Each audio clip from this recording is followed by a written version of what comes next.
In the wake of the riots on Capitol Hill on Wednesday and Trump's incitement of them, congressmen from both sides of the aisle are calling for his removal from office, either through the 25th Amendment or via impeachment. Here's what Minority Leader Senator Chuck Schumer had to say about that.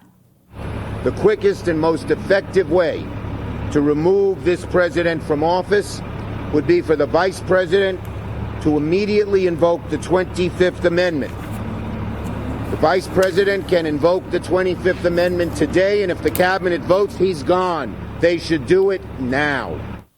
Democratic strategist, council member at large Montgomery County, Maryland, Will Jawando, and White House reporter for Politico, Gabby Orr. They're back with us to weigh in. Gabby, let me start with you. I'm sure you can probably share with us some of the reporting that you've gotten. As I understand it, one of the ways that the aides were able to convince Trump to officially concede to Joe Biden is because they warned him that there was growing enthusiasm for impeachment or the 25th Amendment, even amongst the Republican caucus. Is that, kind of matches what you think? And then in general, what do you see the realistic scenarios playing out over the next 12 days? Yeah, that is accurate, Sagar. Based on my conversations with White House officials, there was concern that the president will be impeached by the House as early as next week, and that one thing that he could do to kind of tamp down that the pressure on that was to release another statement that really gets at the heart of the issue that we saw unfold on Wednesday. Whether that statement that we saw him make yesterday in the video, reached that standard, I think that's open for discussion, but it's definitely pressuring him behind the scenes to take this more seriously and to take some responsibility and accountability for what transpired. The question of whether impeachment will actually happen, I think, is being discussed among Democrats this morning. I know that House Speaker Nancy Pelosi and incoming Senate Majority Leader Chuck Schumer have discussed moving forward with impeachment as long as the president's cabinet and Vice President Mike Pence declined to invoke the 25th Amendment, which, if you really look at the timing of that, it's nearly impossible to do between now and the January 20th inauguration. So it does look like this is something that the House is going to move on. What we should really be watching for is what McConnell does. He had the opportunity to just kind of stall this until the inauguration. Of course, he and the president have not spoken since Wednesday when the certification vote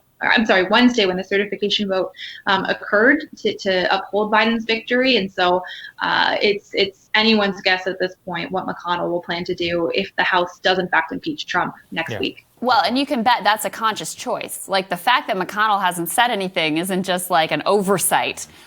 He's letting the president kind of twist in the wind right now, Will, which is interesting in and of itself. What do you make of all of this? Well, I think it's pretty likely that the 25th Amendment route is not going to happen at this point. There is some reporting that Betsy DeVos,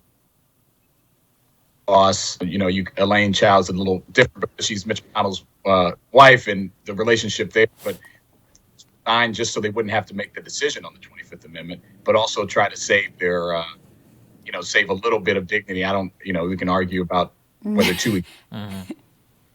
But I think the impeachment route is important. I think the majority of the House on the Democratic side, for sure, wants that to happen. And I think it should happen. I think if only to say that this is abhorrent behavior. You directed people to come down the street and attack a seat of government, and 4 people died, including a police officer and 3 other folks who were involved in this insurrection. And so, and to have the possibility of having a punishment that says he can't run again. So I think it's important to do. The timing is quick. It is interesting to see what McConnell does, but I think part of that is keeping the pressure on, making the case so that he has to actually respond. Here's another thing I'm interested in, Gabby, which is, regardless of all of that, how is Trump viewing the context of his departure from office and many of the other problems that he could face on the other side, legally, pardons and more? What is kind of driving the decision-making there in the Oval Office currently?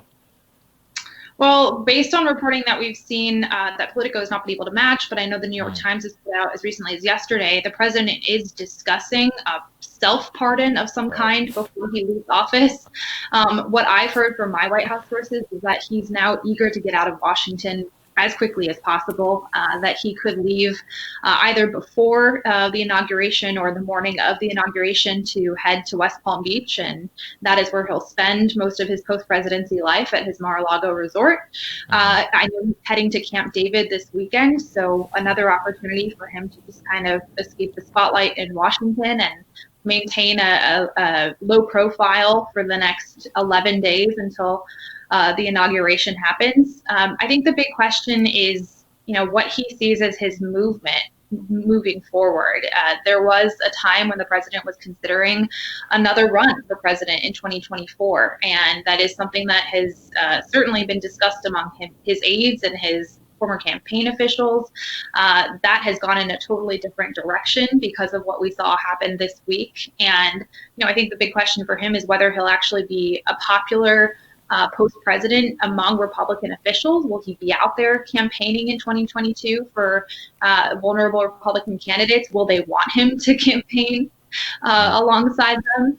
So there's a lot happening behind the scenes right now between the president and his aides, and kind of figuring out what his role will be as an ex-president in the next couple of weeks. Yeah, what do you think about that, Will? Because at this point, look, Trump has caused Republicans to lose the House, to lose the Senate, and to lose the presidency. So how do you think they're feeling about how closely they want to be associated with this guy going forward? Well, you saw that even in the midst, as they were cleaning up glass off the Senate floor, and this was just so disgusting, Josh Hawley and Ted Cruz and others who continued with their objections. There is a wing of that party that is going to double down and I think accept his help, and certainly accept his son's help and others. I think this is a momentary, unfortunately, Donald Trump being quiet to the extent that he can, and he's going to come back after the inauguration in some form or fashion through his media outlets and other. And I think there will be some Republicans that accept it. I hope not. It's not good for the country, but I don't see that stopping, at least in that wing of the party. It's going to be up to the other Republican leaders to kind of say that we're not going in this direction. And we'll see how that plays out over the next several years. It's going to be fascinating. All right, guys, thank you so much for joining us. Really appreciate it. Great to see you both. Thanks so much. Coming up, D.C. correspondent at The Nation, Ken Klippenstein. He's going to join us to update on the latest with the Capitol Hill police and law enforcement failures on Capitol Hill when Rising continues.